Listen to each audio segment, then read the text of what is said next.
নমস্কাৰ মই ডক্টৰ জ্যোতি চমুৱা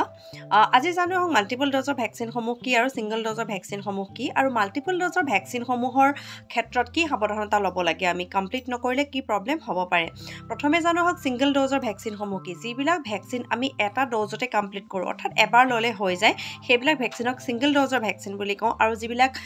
ভেকচিন আমি 2-3টা স্লটত ল'ব লগা হয় যেনেকৈ আমি কোভিড ভেকচিন 3টা স্লটত লৈছিলোঁ ঠিক তেনেদৰে পেণ্টাভেলেণ্ট হেপাটাইটিছ বি ৰোটা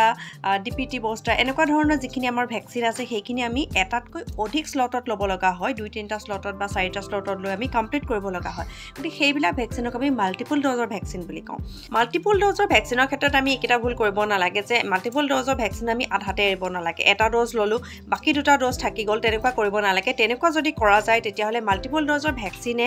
আমাক সম্পূৰ্ণ প্ৰতিৰোধক ক্ষমতা প্ৰদান কৰিব নোৱাৰে এটা নিৰ্দিষ্ট ভেকচিনে আমাক এটা নিৰ্দিষ্ট বেমাৰৰ কাৰণে আমাক প্ৰতিৰোধক শক্তি আমাৰ শৰীৰত প্ৰদান কৰে গতিকে আমি যদি সেই ভেকচিনটো সম্পূৰ্ণ স্লট কেইটা নলওঁ তেতিয়াহ'লে আমি সেই ভেকচিনটোৱে আমাক সেই নিৰ্দিষ্ট বেমাৰটোৰ এগেইনষ্টত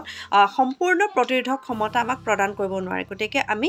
সেই ভেকচিনকেইটা নোলোৱাৰ মাজত একো পাৰ্থক্য নাথাকে গতিকে যদি মাল্টিপল ড'জৰ আমি ভেকচিন লওঁ তেতিয়াহ'লে আমি সেই ড'জকেইটা আমি কমপ্লিট কৰিবলৈ চেষ্টা কৰিব লাগে অৰ্থাৎ যদি 3টা স্লটত আছে সেই 3টা স্লটে ল'ব লাগে তেতিয়াহে আমি কমপ্লিটলি কাভাৰেজ পাওঁ প্ৰতিৰোধক শক্তি সম্পূৰ্ণভাৱে আমি পাওঁ সেই নিৰ্দিষ্ট বেমাৰটোৰ এগেইনষ্টত থ্যাংক ইউ ফৰ ৱাচিং